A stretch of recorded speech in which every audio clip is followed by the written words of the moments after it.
Hello my ninjas. आज का हमारा जो मिशन है वो है रे ऑप्टिक्स। फटाफट फोकस बना के रखेंगे, पेन पेपर उठाएंगे, बिना टाइम वेस्ट किए हम लोग आगे बढ़ते हैं।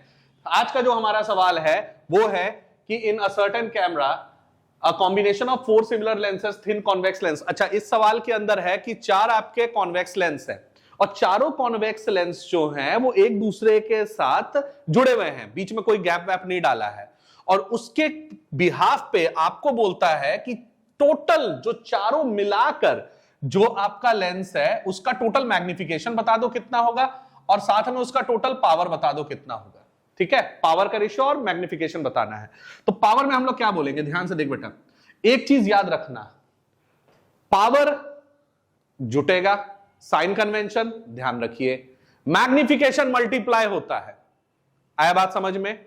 साइन कन्वेंशंस को ध्यान में रखना है। पावर हमेशा क्या होगा, ऐड होगा, पर पावर में भी हमको क्या याद रखना है, साइन कन्वेंशन को। तो यहां सवाल कह रहा है कि एक कॉन्वेक्स लेंस है, 2 कॉन्वेक्स है, 3 कॉन्वेक्स है, 4 कॉन्वेक्स लेंस है, चारों को जोड़ रखे हैं, इन सब का पावर 1 है, पी पी पी और पी। अब हमको बोला है कि पूरा कॉम्बिनेशन का पावर कितना होगा, तो पूरे कॉम्बिनेशन का पावर जो होगा sir P total equals to sir P1 plus P2 plus P3 plus P4। हम बोलेंगे P1 मेरा बेटा कितना था सर, P हर एक का वैल्यू कितना है, P P P और P, 4 को जोड़ते हैं तो कितना निकल के आ जाता है 4P। तो हम बोलेंगे हमारा जो टोटल पावर है वो हमारा कितना है 4P। अब ऑप्शंस में एक बार चेक कर लो, सर 4P यहां दिख रहा है, 4P यहां दिख रहा है, बाकी में नहीं दिख रहा है, मतलब ये कहानी खत्म है, ये कहानी खत्म है। हमारे सामने 2 ऑप्शन, एक ये है, एक ये है। आगे देखते हैं हम लोग, हमें मैग्निफिकेशन निकालना है। मैग्निफिकेशन हमेशा क्या होता है, मल्टीप्लाई। मैग्निफिकेशन हमेशा क्या होता है, मल्टीप्लाई। मैग्निफिकेशन हमेशा क्या होता है, मल्टीप्लाई। तो हम क्या करेंगे, मैग्निफिकेशन मल्टीप्लाई करेंगे। तो मैग्निफिकेशन चारों कॉन्वेक्स लेंस का आपस में जो जोड़ रखा है उसको क्या रखेंगे, हम लोग रखेंगे sir M1 into M2 into M3 into M4। तो M1 का वैल्यू कितना था, क्योंकि मैग्निफिकेशन सेम है, M1 into M into M into M। तो हमारे पास टोटल कितने हो गए, M का पावर कितना हो गया है 4। M का पावर कितना हो गया मेरा, क्योंकि चारों मल्टीप्लाई हो गए मेरे बच्चों, तो M का पावर हो जाएगा 4। अब ध्यान दे, M 4 है, 4P है, पावर कितना है 4P, मैग्निफिकेशन कितना है M का पावर 4। तो यहां पे ऑप्शन क्या दिख रहा है सर 4P M का power 4। Option number A correct है। ये वाला ऑप्शन क्या था हमारा, गलत। आई थिंक आपको समझ में आ गया होगा। पावर क्या हो रहा है, फटाफट जवाब आना चाहिए। पावर क्या है, पावर क्या है, पावर आपका यहां पे क्या हो रहा है, ध्यान दे मेरे बेटा, पावर यहां जुटेगा, पावर यहां जुटेगा, मैग्निफिकेशन मल्टीप्लाई होगा, पावर जुटेगा, मैग्निफिकेशन मल्टीप्लाई होगा। रिपीट कर, बोल, अगल बगल सबको सुनते रहना चाहिए, सबको कान में आवाज आना चाहिए। पावर कितना है, पावर क्या है यहां पे, पावर जुटेगा कि नहीं जुटेगा, हाँ पावर जुटेगा। साइन कन्वेंशन ध्यान में रखना है, एकदम ध्यान में रखना है। मैग्निफिकेशन, मैग्निफिकेशन क्या हो रहा है, फटाफट जवाब आना चाहिए। मैग्निफिकेशन हो रहा है हमारा मल्टीप्लाई, मैग्निफिकेशन हो रहा है मल्टीप्लाई, मैग्निफिकेशन हो रहा है मल्टीप्लाई। क्या मेरा बात सबको क्लियर हो रहा है? फटाफट नोट करेंगे इस सवाल को, आगे बढ़ेंगे अपने अगले सवाल पे, ध्यान दीजिए। हाँ जी मेरे बच्चों, आई थिंक सबको ये वाला आंसर समझ में आ गया होगा।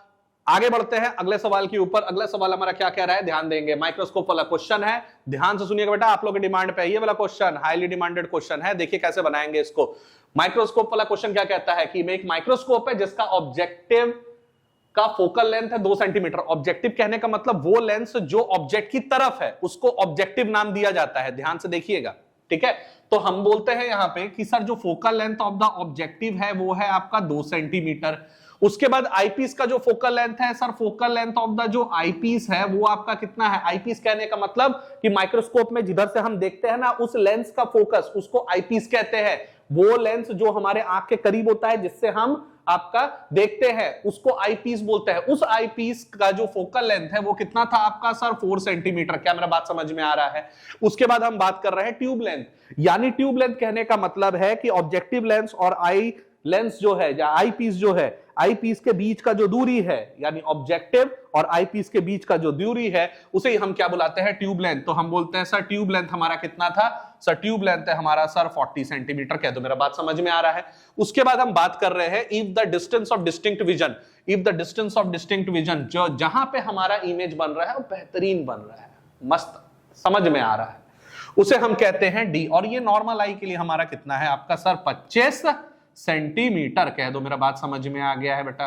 ये आपका कितना बन रहा है 25 सेंटीमीटर बन रहा है। अब हमें बोल रहा है कि ये जो आपके 2 लेंस है मिला जुला के इसका मैग्निफिकेशन क्या होगा। एक बात बताओ, अभी जस्ट पढ़ा है कि मैग्निफिकेशन हमेशा मल्टीप्लाई होता है।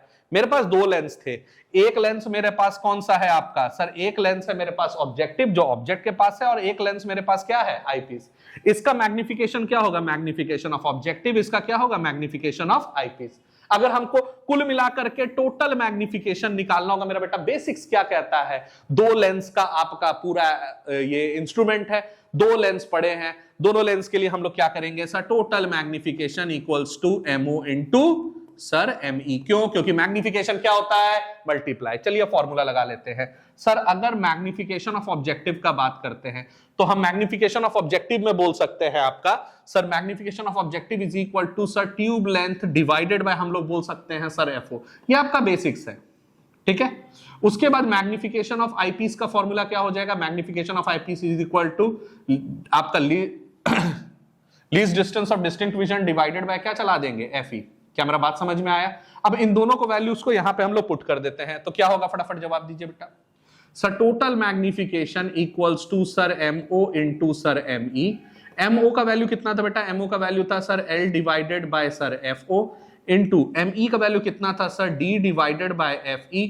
एल का वैल्यू हम लोग क्या पुट करेंगे, फटाफट बता बेटा। यहां एल का वैल्यू कितना है सर 40, यहां पे पुट कर देते हैं हम लोग सर 40 डिवाइडेड बाय एफओ का वैल्यू कितना था यहां पे सर, एफओ का वैल्यू कितना है यहां पर सर 2 इनटू डी का वैल्यू कितना था यहां पे सर 25 डिवाइडेड बाय एफई का वैल्यू कितना है आपका सर 4। यहां से उड़ा डालो, 4 से इस 40 को उड़ाएंगे कितना बार में जाएगा मेरा बेटा सर 10 बार में। 2 से 10 को उड़ाएंगे कितना बार में जाएगा सर 5 आया सर, 5 और 25 कितना हो जाता है सर 125। वैल्यू लिख लेंगे कितना हो जाएगा सर 125।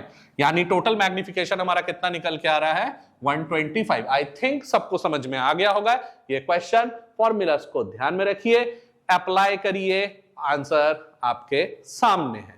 क्या मेरा बात समझ में आया, चलिए इसको नोट कर लीजिए फटाफट। हाँ जी माय निंजास, आई थिंक सब लोगों ने ये वाला क्वेश्चन को अच्छे से कर लिया होगा। अब हम लोग चलते हैं हमारे अगले सवाल के ऊपर, देखते हैं अगला सवाल क्या है। नेक्स्ट क्वेश्चन है हमारा अ स्मॉल टेलीस्कोप। बेटा टेलीस्कोप वाला क्वेश्चन है, एग्जाम में आने की संभावना होती है। आगे चल के हम लोग देखेंगे और भी टाइप के क्वेश्चंस हैं इसके ऊपर, ठीक है। पेशेंस बना के रखना, पेन पेपर पे लिखते जाइए, ध्यान से सुनिएगा। A small telescope has an objective of focal length. बेटा ऑब्जेक्टिव मैंने जस्ट अभी बताया, जो लेंस ऑब्जेक्ट की तरफ है उसे ऑब्जेक्टिव बोलते हैं, और जो लेंस आंख के पास है, आंख के सामने जिससे हम देखते हैं, उसे हम क्या बुलाते हैं आईपीस। तो ऑब्जेक्टिव का फोकल लेंथ मेरे बच्चों कितना है सर 140, तो एफओ का वैल्यू कितना हो जाएगा sir 140 centimetre. Has an eyepiece of focal length, हम बोलेंगे focal length of the eyepiece कितना है सर आपका 5 centimetre. The magnifying power of the telescope for viewing a distant object, distant object के लिए याद से देखिएगा, डिस्टेंट ऑब्जेक्ट के लिए, बहुत दूर जो ऑब्जेक्ट है उसके लिए जो आपका मैग्निफिकेशन ऑफ टेलीस्कोप होता है that is equal to FO divided by FE. FO का वैल्यू मेरा बेटा कितना है सर 140 डिवाइडेड बाय एफई का कितना है 5। 5 से 140 को उड़ा दे, कितना बार में जा रहा है सर 28 बार में, तो मैग्निफिकेशन निकल के आ रहा है मेरा बेटा 28। ऑप्शंस में आपके सामने दिख रहा है 30 for 28, ये आ गया आपका ऑप्शन। ध्यान से इसको नोट करिए, समझिए, फॉर्मूलास को लिखिए, फॉर्मूलास को रिवाइज करिए and then apply it. I think सबको समझ में आ गया होगा, प्लीज नोट डाउन करें। हाँ जी मेरे प्यारे बच्चों, आई थिंक सब लोगों ने इसको नोट डाउन कर लिया होगा। तो चलते हैं अगले सवाल पे, मोस्ट इंपॉर्टेंट क्वेश्चन। अगला सवाल क्या है मेरे बच्चों, प्रिज्म का सवाल है। बड़ा इंटरेस्टिंग सवाल है, ध्यान दीजिएगा। सवाल में है आपका कि यहां पे आपका एक राइट एंगल प्रिज्म है, ठीक है, और इस प्रिज्म में आपका एंगल ऑफ इंसिडेंस जो है वो आपका 30 डिग्री है। इसमें जो आपका एंगल ऑफ इंसिडेंस है वो आपका कितना था मेरा बेटा 30 डिग्री, यानी ये आई का वैल्यू कितना है 30 डिग्री। रे यहां से गया, बेंड हुआ, आगे गया, बेंड होकर के वो इस सरफेस के ऊपर में ही आ गया। ध्यान से सुनिएगा, इंसिडेंट रे गया, रिफ्रैक्ट हुआ सीधा, सेकंड रिफ्रैक्शन पे वो इस सरफेस पे आके पैरेलल हो गया, और यहां पे एंगल कितना बना रहा है 90।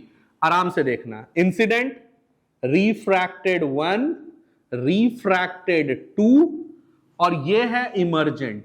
यहां पे इमर्जेंट रे जो है वो आपका 90 डिग्री है ना जी। अब एक चीज समझना बेटा, ऐसा एंगल ऑफ इंसिडेंस जिसपे आपका एंगल ऑफ इमर्जेंस आपका क्या आ रहा है 90 डिग्री, ऐसा इंसिडेंट जिसपे आपका रिफ्रैक्टेड रे कितना हो रहा है 90 डिग्री, ऐसा इंसिडेंट को हम क्या बुलाते हैं आपका क्रिटिकल एंगल।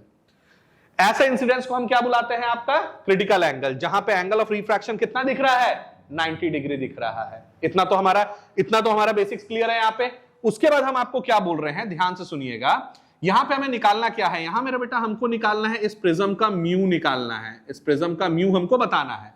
तो प्रिज्म का म्यू हमको यहां पे निकालना है। ऐसा टाइप का जो क्वेश्चन होता है, ऐसा टाइप का क्वेश्चन में हमेशा हम लोग क्या करते हैं, स्नेल्स लॉ लगाते हैं। क्यों? क्योंकि इसमें ना मिनिमम डेविएशन का केस आ रहा है, ना इसके अंदर कोई और आपका TIR का केस आ रहा है। लास्ट लेक्चर में यानी पिछले जो वीडियोस है उसमें मैंने ये बता रखा था प्रिज्म में। अब यहां पे हमें क्या करना है, अप्लाई करना है आपका क्या, स्नेल्स लॉ। यहां पे क्या अप्लाई करना है, स्नेल्स लॉ। अब यहां पे स्नेल्स लॉ कहां अप्लाई होता है, स्नेल्स लॉ वहां अप्लाई होता है जहां पर आपका मेरा बेटा क्या होता है सर, रिफ्रैक्शन होगा। वहां पे हम लोग हमेशा क्या लगा देते हैं आपका सर, स्नेल्स लॉ। एक तो यहां हो रहा है, एक मेरा बेटा यहां हो रहा है। खुद एक बार सोच के बताइए कितने बार हम यहां स्नेल्स लॉ लगाएंगे, यहां 2 बार स्नेल्स लॉ लगाएंगे। क्या मेरा बात सबको समझ में आ रहा है? पहला स्नेल्स लॉ हम लगा रहे हैं एट पॉइंट P, इसको मेरा बेटा आप इसको Q लिख लीजिए, ठीक है। तो यहां पे हम बोल रहे हैं कि सर पहला रिफ्रैक्शन जो है, यहां पे हमने स्नेल्स लॉ लगाया, और लगाया कहां पे, स्नेल्स लॉ। स्नेल्स लॉ हमने यूज किया एट कहां पे, एट P पॉइंट पे, ठीक है बेटा। P पॉइंट पे स्नेल्स लॉ लगा रहे हैं। तो स्नेल्स लॉ लगाते कैसे थे सर, हम क्या करते थे, ध्यान से सुनिएगा बेटा। देखो यहां पे ये रेयरर है, ये डेंसर है। रेयरर मीडियम में म्यू ए है, इसका वैल्यू 1 होता है। ये आपका क्या है सर, म्यू है, ये हमको पता करना है। सिंपल तरीका पता है क्या है सर, जो आपका रिफ्रैक्टिव इंडेक्स है दैट इनटू साइन आई बराबर कर देंगे जो डेंसर मीडियम का रिफ्रैक्टिव इंडेक्स है इनटू जो उसका रिफ्रैक्टेड एंगल का साइन। देखो कैसे लिखते हैं, सिंपल है बेटा, स्नेल्स लॉ सिंपल है, mu A into sign I, mu into sine R1, सीधा। Sir mu A into sign आई किसके बराबर है sir, mu into sine R1। तो म्यू ए का वैल्यू 1 हो गया, इंटू साइन कितना है मेरा बेटा 30 डिग्री, किसके बराबर हो जाएगा सर, म्यू इंटू क्या चला देंगे साइन R1। साइन 30 का वैल्यू हो जाएगा sir half equals to mu into sine R1। Mu नीचे आ जाएगा 1 डिवाइडेड बाय यहां चला जाएगा सर 2 म्यू इक्वल्स टू आ जाएगा सर साइन R1। तो यहां पे मेरा बेटा हम लोग क्या लिख सकते हैं, ये हो गया साइन R1। तो साइन R1 किसके बराबर हो जाएगा, 1 डिवाइडेड बाय 2 म्यू के क्या हो जाएगा, इक्वल हो जाएगा। इसको ध्यान में रखिएगा बेटा, ठीक है। ये साइन R1 को क्या रखेगा, ध्यान में रखिएगा। अच्छा अब अगला क्या स्टेप है, यहां पे स्नेल्स लॉ लगाते हैं। इस पॉइंट पे जब हम स्नेल्स लॉ लगा रहे हैं, तो इस पॉइंट पे स्नेल्स लॉ लगाइए, Q पॉइंट पे हम अप्लाई कर रहे हैं आपका सर स्नेल्स लॉ। और स्नेल्स लॉ कहां अप्लाई कर रहे हैं, एट पॉइंट Q पे। पॉइंट Q पे हम स्नेल्स लॉ अप्लाई कर रहे हैं, ठीक है। पॉइंट Q पे कैसे करेंगे, इधर वाला सेक्शन देख, म्यू इंटू साइन R2, फिर बाहर आ जा, म्यू इंटू साइन E। तो म्यू इंटू साइन R2 क्योंकि ये है, किसके बराबर होगा बेटा sir, mu into mu A into sine E। Sine E का वैल्यू कितना था मेरा बेटा 90। यहां लिखेंगे sir mu into sine R2 की जगह क्या हो जाएगा IC। R2 की जगह क्या लिखेंगे sir, critical angle, that is equal to sir mu A का वैल्यू कितना है, म्यू ए का वैल्यू 1 है, इंटू साइन E कितना लेंगे बेटा, E का वैल्यू कितना ले लेंगे 90। साइन 90 का वैल्यू कितना होता है 1। यहां लिखेंगे सर म्यू आ जाएगा सर साइन IC किसके बराबर हो जाएगा सर 1। यहां का तो मामला फंस गया। आगे कैसे रिजॉल्व करेंगे इसको, हम लोग यहां पे एक चीज देखो, ये दिख रहा बेटा, ये A है, ये R1 है, ये R2 है। हम क्या जानते थे, A किसके बराबर होता था R1 प्लस R2 के, और हमको IC के रिस्पेक्ट में कुछ फॉर्मूला चाहिए। A का वैल्यू कितना है मेरा बेटा, A का वैल्यू यहां पे कितना था सर, A का वैल्यू यहां पे 90 डिग्री है, राइट एंगल है ना बेटा। तो यहां पे लिखेंगे सर 90 किसके बराबर हो जाएगा, R1 को एज इट इज लिख दीजिए, प्लस R2 की जगह क्या लिखेंगे हम लोग sir, critical angle. Critical angle के रिस्पेक्ट में कुछ फॉर्मूला चाहिए, तो 90 डिग्री माइनस R1 किसके बराबर हो जाएगा, क्रिटिकल एंगल के मेरा बेटा क्या हो जाएगा इक्वल। तो IC की जगह पे क्या लिख देंगे 90 माइनस R1। तो यहां लिखेंगे sir mu sign bracket 90 degree minus R1 किसके बराबर आ जाएगा 1 के। अब यहां ध्यान देना बेटा, साइन 90 माइनस थीटा क्या हो सकता है, cos थीटा हो सकता है। तो यहां पे sin 90 माइनस R1 क्या हो जाएगा सर, cos R1 हो जाएगा। तो हम यहां लिखेंगे सर म्यू, यहां लिख सकते हैं cos, लिखेंगे R1 किसके बराबर हो जाएगा 1। मामला यहां के भी फंस गया। ऐसा टाइप याद रखना, जितने भी क्वेश्चन में आपका इस टाइप का प्रिज्म में, ठीक है, अगर कभी आपका ऐसा में आके फंस जाए cos R1, चाहे वो स्क्वायर में हो या नहीं, आप इससे निकलने का एक बड़ा अच्छा तरीका है, आप sine square theta plus cos square theta equals to 1 वाला फॉर्मूला लगा दीजिए। कहने का मतलब क्या था बेटा, यहां पे अगर हम लोग लिखते sir sign square theta plus cos square theta किसके बराबर होता था 1, हम लोग क्या लिख सकते थे cos square theta equals to 1 minus sine square theta. तो cos theta is equal to root over क्या हो जाएगा मेरा बेटा 1 माइनस साइन स्क्वायर थीटा। हो सकता है कि नहीं हो सकता है। तो यहां पे हम लोग क्या लिख सकते हैं, हम लोग यहां लिख सकते हैं सर कॉस थीटा यानी कॉस R1 की जगह क्या लिख सकते हैं रूट ओवर। तो mu is equal to, sorry mu into क्या लगा देंगे सर म्यू, कॉस R1 की, कॉस की जगह क्या लिख सकते हैं सर, कॉस थीटा की जगह लिख सकते हैं sir root over 1 minus sine square theta. Theta मतलब यहां क्या था R1 किसके बराबर हो गया है 1 के बराबर हो गया है। ठीक है, अच्छा चलिए इसको हम लोग और नीचे एक बार कर लेते हैं इतना तक। ठीक है, चलिए देखिए यहां तक हम लोग देख रहे हैं। देखिए इसको आगे एक्सटेंड करते हैं, यहां लिखेंगे mu sir root over 1 minus sine square. R1 की जगह क्या लिख सकते हैं ध्यान दीजिएगा, साइन R1 क्या था मेरा बेटा, साइन R1 था 1/2 म्यू। साइन R1 कितना है सर 1 डिवाइडेड बाय 2 म्यू। इसका क्या कर देंगे हम लोग होल स्क्वायर, किसके बराबर हो गया है 1। Sir mu root over 1 minus 1 divided by 2 का स्क्वायर हो जाएगा सर 4 म्यू का म्यू हो जाएगा, म्यू स्क्वायर किसके बराबर हो जाएगा 1। Sir mu root over LCM कितना आ जाएगा सर 4 म्यू स्क्वायर, ऊपर क्या लिखेंगे सर 4 म्यू स्क्वायर माइनस क्या हो जाएगा 1, किसके बराबर हो गया है 1। अगला स्टेप क्या करेंगे ध्यान दे बेटा, नीचे में 4 का अंडर रूट कितना हो जाएगा सर 2, म्यू स्क्वायर का अंडर रूट हो जाएगा म्यू। तो इसको लिख लेंगे सर म्यू, ऊपर में रूट ओवर आ जाएगा सर 4 म्यू स्क्वायर माइनस 1, नीचे में 4 का अंडर रूट कितना हो जाता है बेटा डिवाइडेड बाय 2, और म्यू स्क्वायर का अंडर रूट कितना हो जाता है यहाँ पे सर म्यू किसके बराबर हो जाएगा 1। यहाँ पे काट डाल, म्यू और म्यू कैंसिल हो गया, क्या बचा है sir root over 4 mu square minus 1 whole divided by 2 equals to क्या हो गया है आपका 1। यहां से 2 इधर चला जाएगा, क्या लिखा जाएगा sir root over 4 mu square minus 1 equals to 2, इधर का रूट इधर आके स्क्वायर करेगा तो आ जाएगा sir 4 mu square minus 1 is equal to, यहां पे आ जाएगा सर 2 का स्क्वायर। 2 का स्क्वायर कितना हो जाता है बेटा, 2 का स्क्वायर कितना हो जाता है हम लोग का 4, यहां आ जाएगा sir 4 mu square minus 1 equals to आ जाएगा 4, इधर का माइनस उधर जाके प्लस हो जाएगा sir 4 mu square equals to 4 minus इधर जाके आ जाएगा प्लस 1 आ जाएगा sir 4 mu square equals to आ गया 5, 4 नीचे ले जा तो म्यू स्क्वायर कितना के बराबर हो जाएगा सर 5, ये हो गया 5, ये आ जाएगा सर 5 बटा, ये आ जाएगा सर 5 बटा कितना आ जाएगा नीचे आ गया है 4।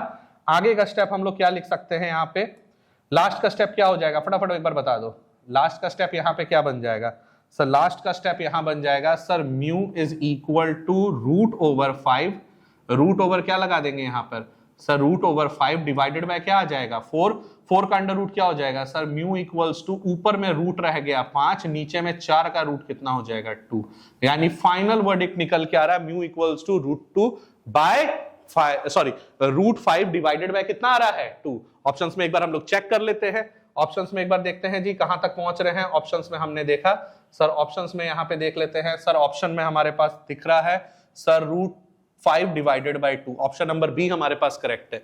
आई थिंक सबको मेरा बात समझ में आ गया होगा। इस पूरे के पूरे आपका जो स्टेप है इसको स्टेप बाय स्टेप एक बार फॉलो करिएगा, बहुत आपका लेंदी इसका आपका प्रोसेस है, तो इसको स्टेप बाय स्टेप करके चलिएगा। ठीक है मेरे बेटा, क्वेश्चन लॉजिकल है, बेसिक्स को ध्यान में रखना है, बेसिक्स को ध्यान में रखते हुए हम लोग इसको सॉल्व करेंगे। क्या मेरा बात समझ में आ गया? याद रखिएगा फिजिक्स सॉल्व करना है तो उसके लिए बेसिक्स क्लियर होना बहुत ही जरूरी है। क्या बात मेरा समझ में आ गया? बात मेरा समझ में आ गया है, एक्सीलेंट, वेरी गुड। आगे बढ़ते हैं अगले सवाल के ऊपर। नेक्स्ट सवाल हम लोग चेक करते हैं, इसको पहले नोट डाउन कर लीजिए, फिर हम लोग नेक्स्ट सवाल पे चलते हैं। हाँ जी मेरे प्यारे बच्चों, आई थिंक सब लोगों ने इसको नोट डाउन कर लिया होगा। बिना टाइम वेस्ट किए अगले सवाल के ऊपर चलते हैं। नेक्स्ट क्वेश्चन क्या है? नेक्स्ट क्वेश्चन, ओके ग्रेट, ये भी प्रिज्म से है हमारा नेक्स्ट क्वेश्चन। ध्यान से देखिएगा बेटा, बड़ा इंटरेस्टिंग क्वेश्चन है। ठीक है, right angled prism with prism, angle of prism. ध्यान दे मेरे बेटा, यहां पे ये आपका एंगल ऑफ प्रिज्म है, कितना है हम लोग का सर? 6 डिग्री है।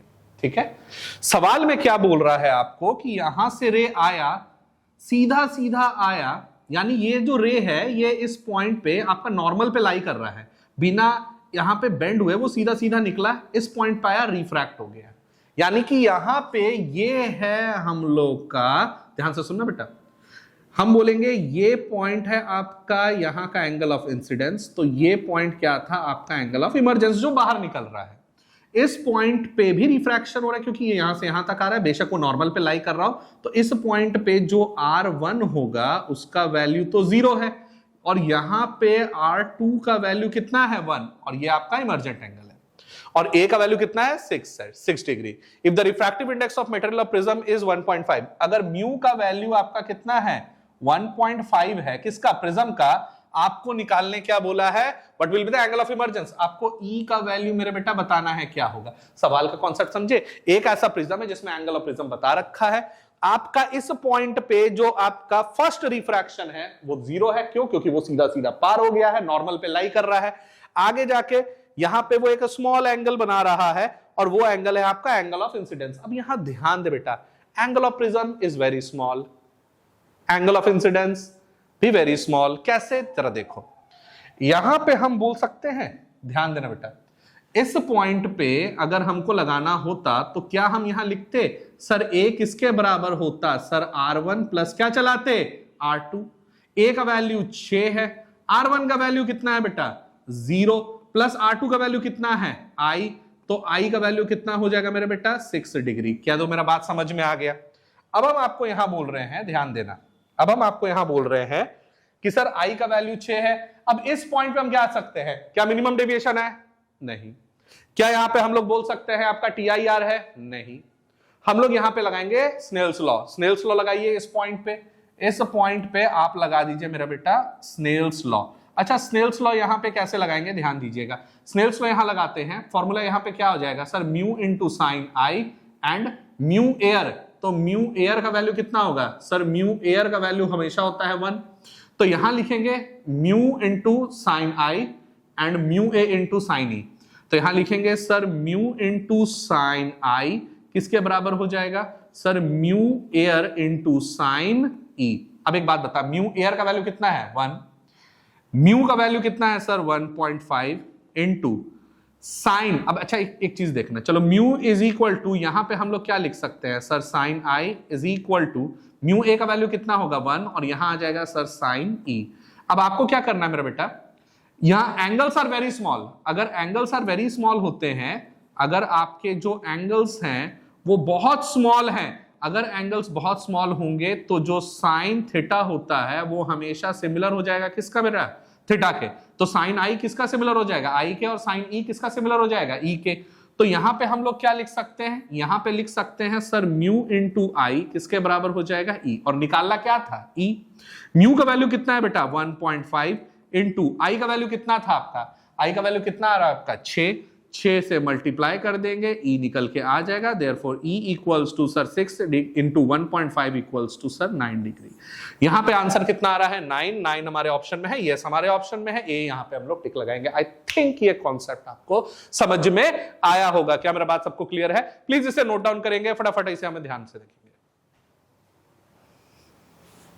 25 का सवाल है, बड़ा इंटरेस्टिंग इंपॉर्टेंट क्वेश्चन है। क्वेश्चन क्या कहता है? कह रहा है कि 2 identical objects are placed in front of a convex mirror, ये मिरर का सवाल है, and a concave mirror having same radii of curvature of 12 centimetre at same distance of 18 centimetre from the respective mirrors. अच्छा, कहना क्या चाहता है मेरे बच्चों? ये कहना ये चाह रहा है कि हमारे पास यहां पर 2 मिरर्स थे, एक कॉन्वेक्स मिरर है और एक क्या है? कॉन्केव मिरर है। यानी हम यहां पे आपके 2 कंडीशंस बनाते हैं, ध्यान दीजिएगा। एक बनाते हैं आपका कॉन्वेक्स मिरर, हमने यहां पे कॉन्वेक्स मिरर बना रखा है, ध्यान दीजिएगा बेटा, हमने यहां पे बना रखा है एक कॉन्वेक्स मिरर, ठीक है। ये जो आपका कॉन्वेक्स मिरर है, ये हो गया पोल, ये हो गया फोकस, ये हो गया सेंटर ऑफ कर्वेचर। एकदम बेसिक सा लॉजिक लगाना है। 10th क्लास का भी आपने बेसिक्स लगा डाला मेरे बच्चों, तो ये सवाल आराम से आपका बन जाएगा। ठीक है, ध्यान से देखते जाइए हम कितने बेसिक्स तरीके से इसको सॉल्व कर सकते हैं। अब यहां बोला है आपका, और ठीक ऐसे ही हमने क्या बनाना है, एक कॉनकेव मिरर बनाना है। आपने यहां पर एक कॉनकेव मिरर बनाया, ये उसका क्या था मेरे बच्चों, पोल, ये क्या था फोकस, ये क्या था centre of curvature. Having the same radii of curvature 12 centimetre, यानी उसका रेडियस ऑफ कर्वेचर क्या है, सेम। रेडियस ऑफ कर्वेचर मतलब यहां से लेके सेंटर ऑफ कर्वेचर का जो दूरी था मेरा बेटा वो कितना था, 12 सेंटीमीटर, यानी रेडियस ऑफ कर्वेचर कितना है, 12 सेंटीमीटर। यहां पे भी हमारा रेडियस ऑफ कर्वेचर कितना था मेरे बच्चों, सर 12 सेंटीमीटर। ध्यान दीजिएगा बेटा, ये आप डायरेक्ट भी बना सकते हैं, पर इसको हम थोड़ा वेल एक्सप्लेन करके बता रहे हैं ताकि आपको लॉजिक समझ में आए सवाल का। तो इत्मीनान से रहिए, फास्ट फॉरवर्ड मत करते जाइएगा वरना कुछ बेसिक चीजें आप भूल जाएंगे। ठीक है, इत्मीनान से देखिए। उसके बाद सवाल में लिखा हुआ है at same distance of 18 centimetre from the respective mirror, यानी आपका जो ऑब्जेक्ट है वो 18 सेंटीमीटर पे है। जो आपका कॉन्वेक्स मिरर होता है उसमें जो आपका ऑब्जेक्ट है वो मिरर के सामने है, यानी कि करीब करीब यहां लगा लीजिए। फॉर एग्जाम्पल लीजिए, हम इतना दूर में बना रहे हैं, यानी इससे तकरीबन आप लगा लीजिए, होगा तो ज्यादा पर दिखाने के लिए हम इतना बना रहे हैं कि u का जो वैल्यू है दैट इज 18 सेंटीमीटर, और u हमेशा क्या रहता है मेरे बच्चों, माइनस में रहता है। तो u को हम क्या ले रहे हैं यहाँ पे, माइनस, ऑब्जेक्ट यहां रखा गया है। अच्छा, इसके लिए भी बोला है कि आपका ऑब्जेक्ट जो है वो बराबर दूरी पर है मेरे बेटा, बराबर दूरी पर 18 सेंटीमीटर।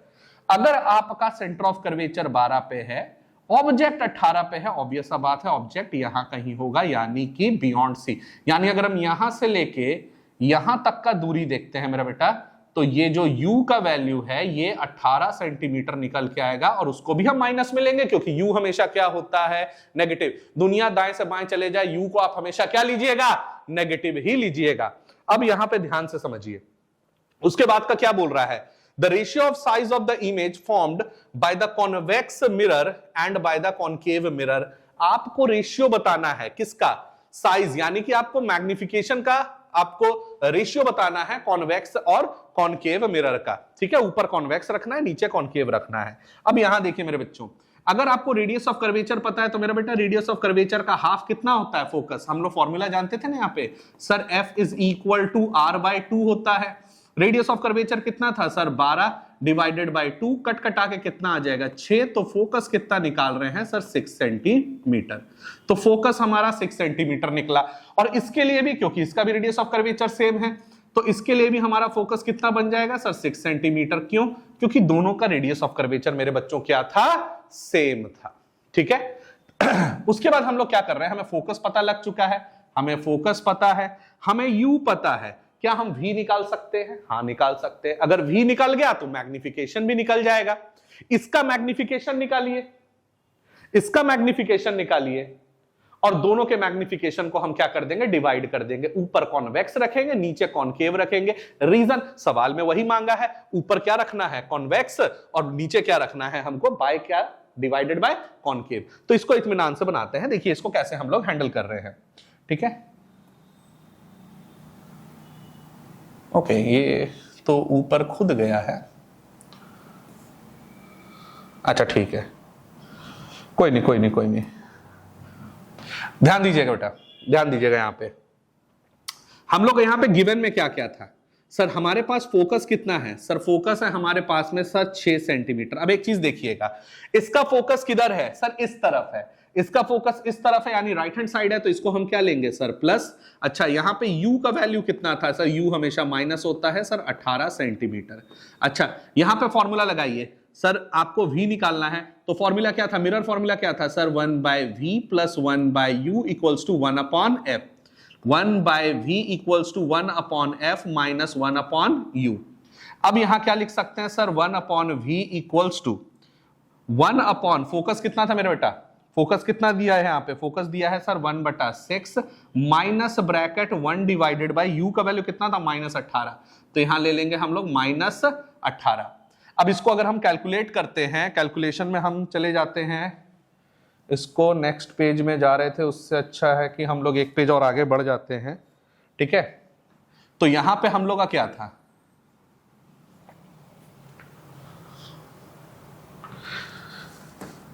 पीछे में यहां देखिएगा sir 1/v equals to 1/6 minus minus plus हो जाएगा, तो 1/v इक्वल्स टू क्या हो जाएगा sir 1/v equals to 1/6 plus 1/18। तो यहां लिखेंगे sir 1/v equals to 1/6 plus 1/18 आ गया।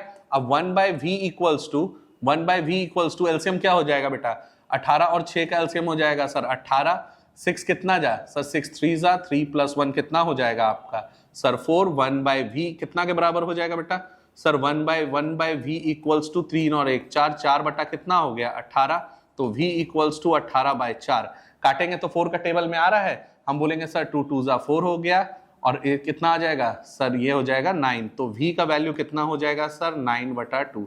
आई थिंक ये आपको क्लियर हो गया है यहाँ पे, है ना जी, ये हो गया है v इतना सेंटीमीटर आ गया है, ठीक है, ये v का वैल्यू आ रहा है। अब इधर में आ जाते हैं, इस केस में क्या था बेटा, इस केस में आपका गिवन में क्या दिया हुआ है सर u है -18 और f कितना है आपका, अच्छा गिवन में u जो है वो -18 है और फोकस कितना है, फोकस देख इस तरफ है उल्टा है तो -6 है। तो हम यहां लिख सकते हैं कि सर यहां पे जो आपका फोकस है वो हो जाएगा -6 क्योंकि ये कॉनकेव के लिए था, और आपका जो u था वो था सर -18 सेंटीमीटर। फॉर्मूला चला देंगे 1/v plus 1/u equals to 1/f, तो 1/v कितना के बराबर हो जाएगा बेटा sir 1/v is equal to 1/f minus 1/u। Sir 1/v equals to 1 divided by f कितना था -6 minus bracket 1 divided by u कितना था -18, 1/v equals to -1/6 minus minus plus 1/18, 1/v equals to LCM हो जाएगा 18 -3 + 1, तो 1/v इक्वल्स टू कितना हो जाएगा मेरे बच्चों, यहां आ जाएगा सर -1 माइनस आ जाएगा सर 2/18, 2 से 18 कितना बार में कट जाएगा सर 9 बार में, तो 1/v इक्वल्स टू -1/9, तो v कितना के बराबर हो जाएगा आपका सर -9 सेंटीमीटर। अब ये निकल के आ रहा है v किसके लिए, ये आ रहा है सर पॉजिटिव 9/2, ये आ रहा है सर आपका सर कॉन्वेक्स के लिए मेरे बच्चों, और ये कितना के लिए निकल के आ रहा है, ये आ रहा है सर कॉनकेव के लिए।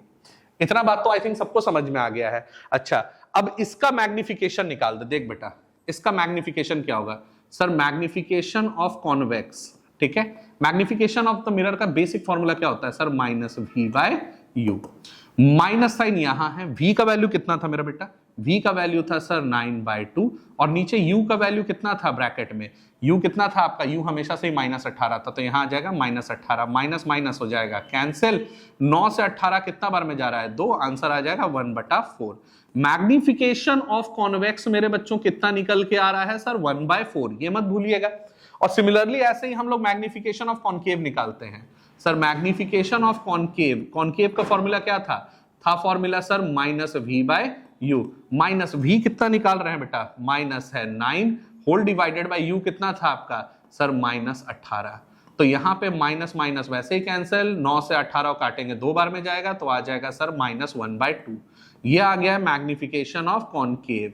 अच्छा एक बात बताइएगा बेटा, यहां हमें निकालना क्या था सर, हमें निकालना है यहाँ पे ये वाला जब हमारा आ गया है, यहां पे हमें क्या निकालना है, यहां हमें निकालना है रेशियो सर साइज यानी कि magnification of convex whole divided by magnification of concave.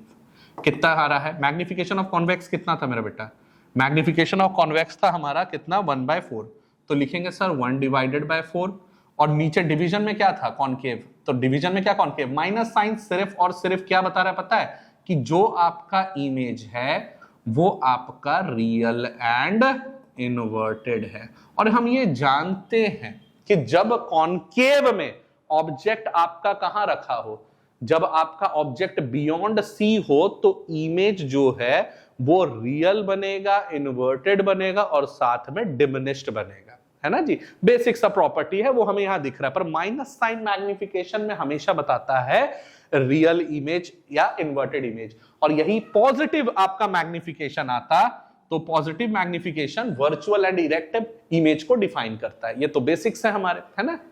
अब हम आपको बात करते हैं कि यहां पे नीचे क्या था मैग्निफिकेशन ऑफ कॉनकेव, कॉनकेव का मैग्निफिकेशन आप माइनस मत लीजिएगा हाफ ले लीजिएगा, तो कितना हो जाएगा सर 1/2, डिनोमिनेटर का डिनोमिनेटर मेरा बेटा किधर जाएगा ऊपर, तो आ जाएगा 2/4, 2 से 4 को उड़ा देंगे कितना आ जाएगा 2, ये आ जाएगा आंसर 1/2।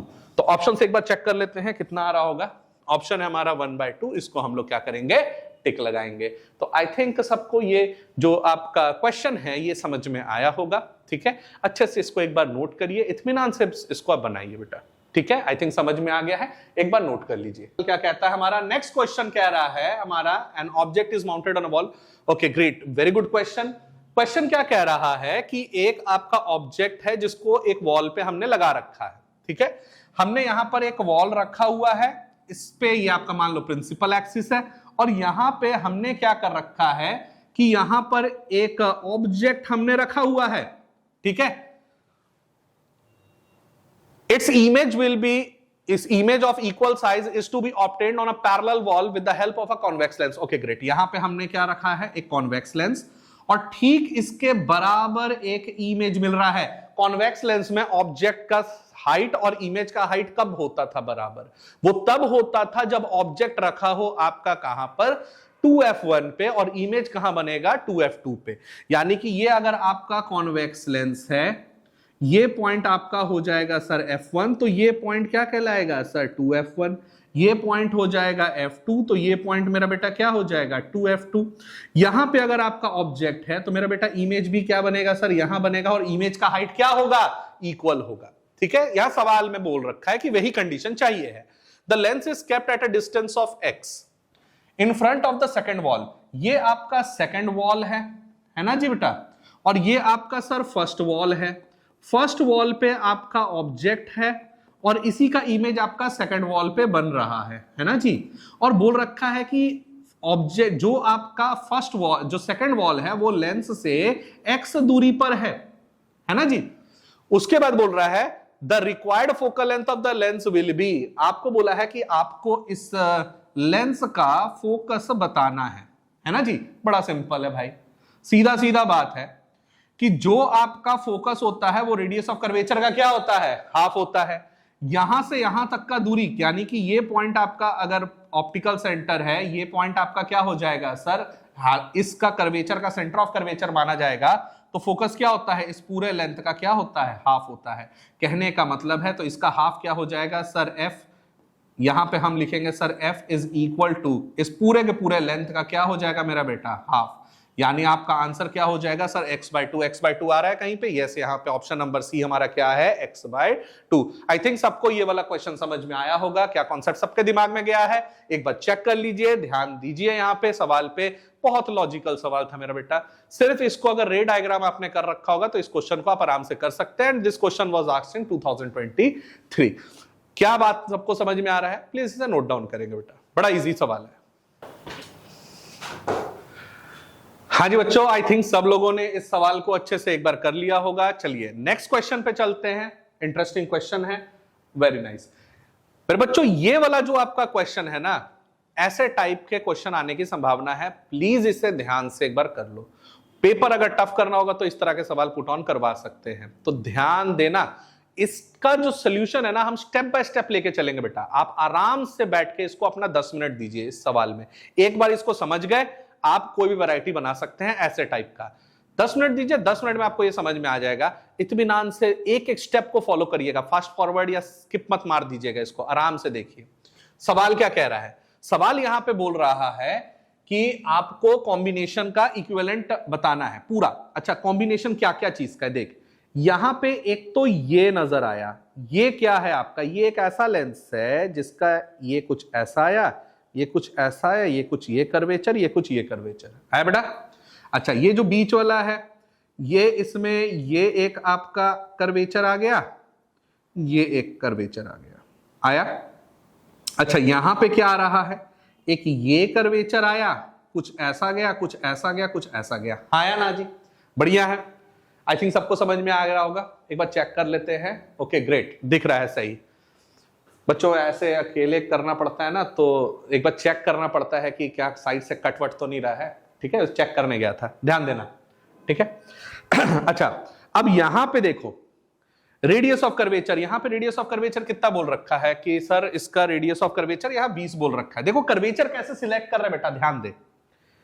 इसका आप इसको इस पर्टिकुलर केस के लिए इसको R1 मान, इस पर्टिकुलर केस के लिए इसको R2 मान।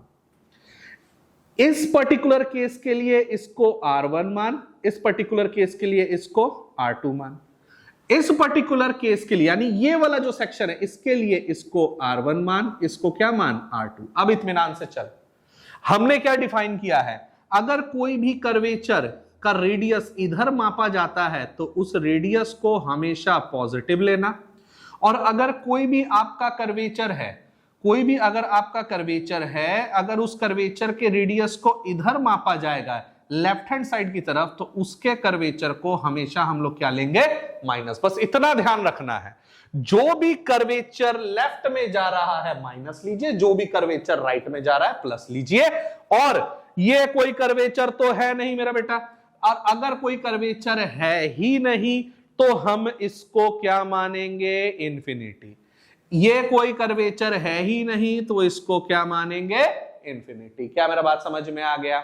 अब देखो इसमें फॉर्मूला कौन सा लगाएंगे मेरा बेटा, फॉर्मूला देखो कितना सिंपल फॉर्मूला है हमारे लिए। सबसे पहला कि सर ये वाला जो आपका सेक्शन आया था, ये वाला, ठीक है, इस सेक्शन का इसको क्या माने हैं सर R1, इसको क्या माने हैं R2, इसके लिए फोकस क्या माने हैं F1, ठीक है। फॉर्मूला क्या चला देंगे, 1 divided by F1 is equal to mu minus 1 bracket 1 divided by R1 minus 1 divided by R2। अब यहां पे म्यू का वैल्यू मेरा बेटा कितना था, ध्यान दे, यहां पे ये सेक्शन उठा रहे हैं, यानी ये जो आपका शेड किया हुआ है इसका म्यू का वैल्यू कितना है सर 1.6, तो यहां लिखेंगे सर 1.6, आराम से वैल्यू पुट करते जाइए, -1 bracket 1 divided by R1, R1 कितना है, सीधा सीधा मतलब यहां चला देंगे infinity -1 divided by R2, R2 कितना है, इस तरफ है, R2 इधर है मतलब पॉजिटिव, पॉजिटिव में R2 का वैल्यू कितना उठाना है 20, R1 R2 का कर्वेचर सेम था तो यहां पे हम लिखेंगे 20 ब्रैकेट क्लोज। नॉर्मल मैथ से 1/∞ 0 होता है, 1.5 में से 1 चला गया कितना आ जाएगा आपका, सॉरी 1.6 में से 1 चला गया तो आ जाएगा 0.6, ब्रैकेट यहां लिखा जाएगा 0 माइनस यहां आ जाएगा 1/20 ब्रैकेट क्लोज, यहां आ जाएगा सर आपका 0.6, यहां ब्रैकेट में आ जाएगा सर -1/20। आगे रेजोल्यूशन में क्या करेंगे बेटा, इसको रिजॉल्व करते तो क्या लिखते sir 1 divided by F1 equals to sir 0.6 को अगर ब्रेक डाउन करते तो क्या लिखते हैं आपका सर 6 डिवाइडेड बाय क्या हो जाता है सर, यहां हो जाता है 10, और नीचे कितना था आपका ब्रैकेट में कितना हो जाएगा, मल्टीप्लाई यहां पे -1 डिवाइडेड बाय 20, टोटल क्या हो जाएगा -6 डिवाइडेड बाय 20 इंटू 10 कितना हो जाएगा बेटा 200, उड़ा दे इसको, काट डाल सर 2 3 जा 6 और यहां आ जाएगा सर 100, आंसर हो जाएगा ये -3 divided by 100, 1 divided by F1 का वैल्यू निकल के आ रहा है मेरा बेटा। इतना तो आई थिंक समझ में आ गया होगा सबको। अब ठीक ऐसे ही हमने इस कर्वेचर का निकालना है बेटा, ये जो बीच वाला है, इसके लिए हम लोग क्या कर रहे हैं, ध्यान देना, इसको एक बार नोट कर लो आराम से, हम इसको ऊपर की तरफ कर रहे हैं, चेक कर ले बेटा इसको पॉज करके, ठीक है। यहां पे हम लोग क्या कर रहे हैं, यहां पे देख इसको, यहां पे अब हम लोग क्या कर रहे हैं, ये वाला सेक्शन को उठा, ये वाला सेक्शन को, यहां पे ये है, इसका रेडियस ऑफ कर्वेचर कितना है R1, इसका रेडियस ऑफ कर्वेचर कितना है R2, और हम जानते हैं R1 और R2 क्या था, यहां पर क्वेश्चन में दे रखा है सेम है, कितना है मेरा बेटा 20 सेंटीमीटर। अब बस इतना ध्यान रखना है कि ये जो कर्वेचर है जो हमारा R1 था वो किधर है, इस तरफ है, तो R1 के लिए हम क्या लगा देंगे सर, R1 इस तरफ है तो इस तरफ क्या हो जाता है मेरा बेटा पॉजिटिव, और ये जो आपका R2 है, R2 आपका क्या है बेटा, ध्यान देना, ये है आपका R2, तो R2 कर्वेचर किधर है, इस तरफ है। बोलते हैं ना कि अगर हम बोलते हैं ये कर्व है तो इसका रेडियस किधर खिंचाएगा, इधर ही खिंचाएगा ना, होता तो ये पूरा सर्कल होता, रेडियस इधर खिंचाता, तो रेडियस किधर खिंचाया है, इसका इस तरफ, इधर में रेडियस खिंचा रहा है तो इसको हम माइनस में लेंगे, यानी R2 हो जाएगा आपका माइनस और R1 हो जाएगा आपका प्लस। बस इतना ध्यान रखना, बाकी मेरा बेटा तुम होशियार है, फॉर्मूला दनादन चला दे। यहाँ पे क्या लिखेंगे सर 1 डिवाइडेड बाय, इसका फोकल लेंथ हम क्या मानेंगे बेटा F2 मान लेंगे, 1 divided by F2 equals to bracket लिखेंगे sir mu -1 bracket 1 divided by R1 minus 1 divided by R2, value क्या लिखेंगे सर यहाँ 1 divided by F2 equals to mu, मेरा बेटा इसका वैल्यू म्यू कितना है सर, इसका वैल्यू म्यू कितना है 1.5, यहां लिखेंगे 1.5 minus 1 bracket 1 divided by R1 का वैल्यू कितना था मेरा बेटा, R1 का वैल्यू प्लस में कितना लेंगे सर, प्लस में R1 का वैल्यू लेंगे हम लोग sir 20 minus 1 divided by R2 का वैल्यू कितना था, R2 को माइनस ले रहे हैं क्यों, क्योंकि R2 का कर्वेचर किधर जा रहा था, लेफ्ट की तरफ जा रहा था, तो R2 का वैल्यू लेंगे sir -20, bracket close, minus minus क्या हो जाएगा प्लस, 1.5 में 1 चला गया, आ जाएगा sir 0.5, bracket 1 divided bye 20, minus minus plus 1 divided bye 20, LCM यहां आ जाएगा सर 0.5, कहने का मतलब हो जाता है सर, हम बोल सकते हैं सर हाफ हो जाएगा। यहां ब्रैकेट में कितना हो जाएगा मेरा बेटा, नीचे एलसीएम आ जाएगा आपका 20, ऊपर क्या हो जाएगा सर 1 + 1 कितना हो जाएगा 2, सर 1/2, ऊपर कितना हो जाएगा आपका सर 2 डिवाइडेड बाय 20, यहां पे ये 2 और 2 कैंसिल हो जाएगा, तो 1 डिवाइडेड बाय f2 कितना के बराबर हो जाएगा बेटा 1 डिवाइडेड बाय 20। इसको ऐसे ही रखिएगा। एक चीज और ध्यान रखिए, यहां 1/f2 को रेसिप्रोकल करके सोल्यूशन में लास्ट में फाइनल में मत जाइएगा, क्योंकि जब भी फोकल लेंथ जोड़ते हैं हम 1/f = 1/f1 + 1/f2 + 1/3 sign conventions को ध्यान में रख के जोड़ा जाता है। ध्यान रखिएगा, हमको टोटल का फोकल लेंथ निकालना है, रेसिप्रोकल करके जहां जोड़ने गए वहां पे समझ जाइए। अगला स्टेप क्या करेंगे, लास्ट में, सबसे लास्ट में हम रेसिप्रोकल करेंगे, ठीक है। अच्छा, हम लोग यहां आप क्या कर रहे हैं, ध्यान देना, ये निकल के आ गया। उसके बाद हमारे पास एक और केस आता है मेरा बेटा, ध्यान दे। तो थर्ड सेक्शन हमको दिख कैसे रहा है, कुछ ऐसा है, कुछ ऐसा है, कुछ ऐसा कर्वेचर है, कुछ ऐसा है। अच्छा, ये कर्वेचर है इस तरफ है, तो हम बोलेंगे यहाँ पे जो हम लोग का R1 होगा उसको क्या मानेंगे हम लोग माइनस, और यहाँ पे जो हम लोग का R2 होगा उसको क्या मानेंगे हम लोग इन्फिनिटी, और ये जो आपका फोकल लेंथ है इसको मानेंगे f3। क्या मेरा बात समझ में आ रहा है? ये लेफ्ट साइड है इसलिए माइनस ले रहे हैं, राइट साइड है इसलिए यहाँ पे आपका क्या देख रहे हैं प्लस, पर यहाँ पे ये तो सीधा है, कोई कर्वेचर है नहीं, इसलिए इसको इन्फिनिटी माने। धनाधन इस पे फॉर्मूला बना क्या लगा देंगे सर, 1 डिवाइडेड बाय आपका f3 = sir μ-1 bracket 1 divided by R1 - 1 divided by R2। यहां लिखेंगे सर 1 डिवाइडेड बाय f3 = यहां पे म्यू का वैल्यू कितना है बेटा, शेड रीजन के लिए म्यू का वैल्यू है 1.6, शेड रीजन के लिए म्यू का वैल्यू कितना है आपका 1.6 - 1 ब्रैकेट 1 डिवाइडेड बाय R1 का वैल्यू कितना है, माइनस में लेंगे, माइनस कितना लेंगे 20 - 1 डिवाइडेड बाय कितना हो रहा है आपका सर इन्फिनिटी। लिखेंगे सर 1 डिवाइडेड बाय f3 = 1.6 - 1 कितना हो जाएगा सर 0.6, ब्रैकेट में कितना हो जाएगा सर, यहां आ जाएगा सर -1/20, मल्टीप्लाई चल रहा है, यहां क्या लिख देंगे, यहां लिख देंगे सर 6 बटा कितना हो जाएगा आपका 10, और ब्रैकेट में लिखा जाएगा सर -1 डिवाइडेड बाय 20, मल्टीप्लाई कर दीजिए, यहाँ पे कितना लिखा जाएगा सर माइनस ऊपर 6 हो जाएगा, नीचे कितना हो जाएगा सर 200, काट डालिए 2 से, 2 3 = 6, यहाँ हो जाएगा सर 100। 1 डिवाइडेड बाय f3 का वैल्यू कितना हो जाएगा -3 डिवाइडेड बाय 100। रेसिप्रोकल अभी मत करिएगा, कांड हो जाएगा। क्या मेरा बात समझ में आ गया है? अगला स्टेप मेरे बेटा हम क्या उठा रहे हैं, हमें बोला गया था सर टोटल कॉम्बिनेशन का फोकल लेंथ बताना है, this plus this plus this, इसका फोकस प्लस इसका फोकस प्लस इसका फोकस, सबको हम लोग क्या कर दे रहे हैं, जोड़ दे रहे हैं। तो हम लोग क्या करेंगे, ध्यान दीजिएगा, हम लोग यहाँ पे क्या कर रहे हैं, सबका फोकस को जोड़ देंगे, ठीक है।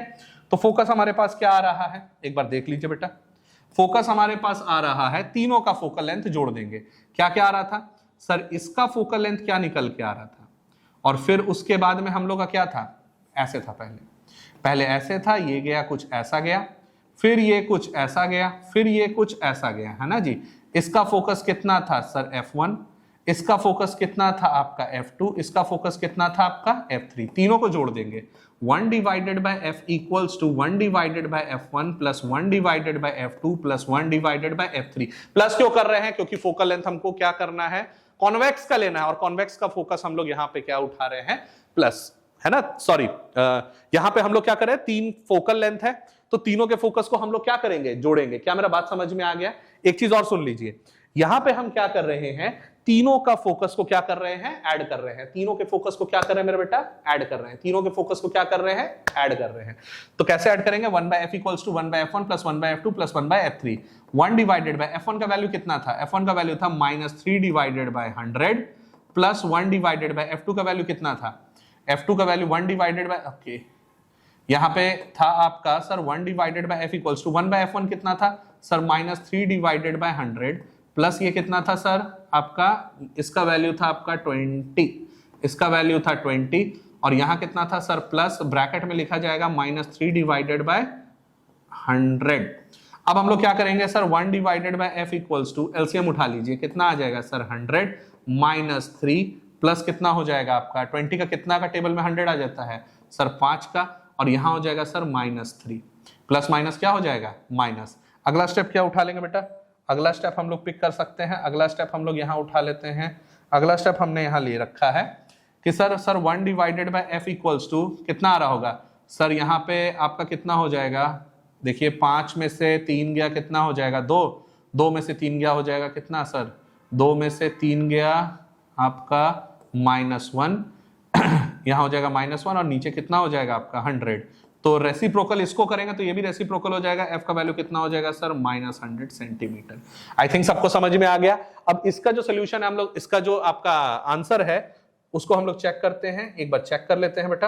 आंसर कितना आ रहा है -100, देखते हैं आंसर कितना आ रहा है -100 आ रहा है।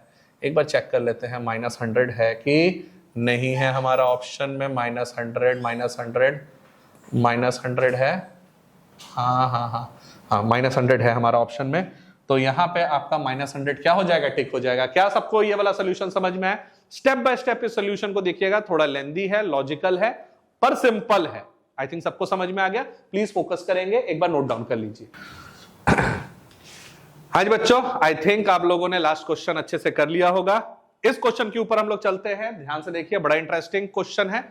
क्वेश्चन क्या कह रहा है? Light travels a distance x in time t1 in air. Okay, सवाल है ऐसा कि यहां पर आपका मान लो कि ये आपका रेयर मीडियम है जो कि आपका क्या था, एयर। ये आपका सर डेंसर मीडियम है जो कि आपका क्या हो सकता है, वाटर हो सकता है या ग्लास हो सकता है। अब यहां पे बोल रहा है आपका कि कितना टाइम लगाया इसने, टाइम t1 लगाया कितना डिस्टेंस ट्रैवल करने में, x डिस्टेंस ट्रैवल करने में, और 10x डिस्टेंस ट्रैवल करने में टाइम लगाया t2 डेंसर मीडियम में। अब एक चीज याद रखिएगा, स्पीड ऑफ लाइट एयर में अलग होता है और आपका ग्लास और वाटर में अलग होता है। यानी कि यहां पे आपके क्या क्या पैरामीटर्स चेंज हुए, यहां पे v1 आया, यहां पे आपका x आया, यहां पर आपका t1 आया। डेंसर में क्या आया सर? डेंसर में वेलोसिटी बदल गया, डिस्टेंस कितना हो गया आपका सर 10x, और टाइम कितना लगाया t2। हम बोलेंगे रे ऑफ लाइट यहां से ट्रैवल किया है और किधर बेंड हो गया है, इधर। क्यों? क्योंकि मूव टुवर्ड्स द नॉर्मल है आपका, ठीक है। अब ऐसा केस में आपको यहां बोला है निकालने क्या है, क्रिटिकल एंगल। ऐसा केस में आपको क्रिटिकल एंगल निकालना है, और हम क्या जानते हैं sir, critical angle is equal to sine inverse 1 divided by mu. ये फॉर्मूला हमको प्रूव, ये फॉर्मूला के बिहाफ पे हमको सॉल्व करना है sir. Critical angle equals to sine inverse 1 by mu, और हमको अब म्यू निकालना है। मेरा बेटा म्यू का फॉर्मूला क्या था सर? म्यू यहां पे क्या है, when a ray of light travels from air to denser medium. ऊपर एयर है, नीचे डेंसर मीडियम है, तो ऊपर में लिखेंगे सर v1, नीचे में क्या लिखेंगे आपका v2। यहां का वेलोसिटी और नीचे का वेलोसिटी दोनों को क्या कर देंगे हम लोग, डिवाइड कर देंगे। क्या मेरा बात समझ में आ गया? पहले उसको सॉल्व करेंगे फिर इसको। और v का फॉर्मूला क्या था मेरा बेटा? Speed is equal to formula क्या चला जाएगा, डिस्टेंस बाय टाइम। तो हम लोग यहां पे क्या करेंगे सर, म्यू ऊपर a नीचे d is equal to v1 की जगह क्या लिख सकते हैं सर? v1 की जगह लिख सकते हैं sir speed is equal to distance upon time. तो यहां v1 की जगह क्या लिख सकते हैं sir? Distance upon time t1 whole divided by. v2 की जगह क्या लिखेंगे बेटा? v2 की जगह क्या लिख सकते हैं, ध्यान दे सर। v2 की जगह क्या फॉर्मूला हो जाएगा sir? v2 is equal to distance कितना था आपका sir 10x divided by time कितना है बेटा t2, 10x बाय t2। तो v2 की जगह लिख देंगे sir 10x divided by t2। इसको हम लोग रीअरेंज करेंगे तो mu A D is equal to यहां चला जाएगा सर x डिवाइडेड बाय यहां आ गया है t1, नीचे क्या था मेरा बेटा 10x, और ऊपर क्या चला जाएगा आपका t2। x और x क्या हो गया, कैंसिल। बचा क्या हम लोग का सर? म्यू ऊपर a और नीचे d इज इक्वल टू बचा है आपका sir t2 divided by 10 of t1। ये आ गया है आपका वैल्यू। अब इस फॉर्मूला में इसको पुट कर देना है मेरा बेटा। फॉर्मूला क्या था, ध्यान दे, म्यू डी को यहां पे पुट कर दे। तो क्रिटिकल एंगल का फॉर्मूला क्या निकाले थे सर? आईसी किसके बराबर हो जाएगा मेरा बेटा? Sign inverse 1 divided by mu, और म्यू की जगह क्या पुट करेंगे हम लोग? ये ए है, ये डी है, इसकी जगह पुट करेंगे t2 divided by 10 of t1। IC equals to क्या चलाएंगे sir? Sine inverse 1 divided by mu की जगह लिख सकते हैं t2 whole divided by 10 of t1। Denominator का डिनोमिनेटर किधर चल जाएगा बेटा? न्यूमरेटर। तो IC किसके बराबर हो जाएगा? हम लोग लिख सकते हैं सर साइन इनवर्स आ जाएगा ब्रैकेट में, ऊपर आ जाएगा सर 10 ऑफ t1। यहां पे हम लोग लिखेंगे आपका sir 10 of t1 whole divided by नीचे क्या आ जाएगा मेरा बेटा? t2। क्या ये आपका वैल्यू दे रखा है यहाँ पे? 10 of T1 by T2, 10 of T1 by T2 sine inverse 10 T1 by T2, T1 by T2, 10 T2 by T1 नहीं है, ये नहीं है। तो हमारा ऑप्शन ये है मेरे बेटा। I think, O my God, किधर चला गया कहानी? इंडिया पाकिस्तान का मैच बढ़िया, कल समझ में आया था पाकिस्तान को कैसे हुआ था, खतरनाक मैच था। पढ़ाई पे ध्यान दो, मैच देखेगा।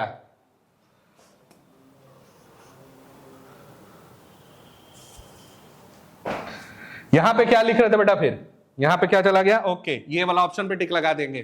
समझ में आया कि नहीं आया? समझ में आ गया? चलिए नेक्स्ट क्वेश्चन के ऊपर चलते हैं। पहले इसको आप छापिए।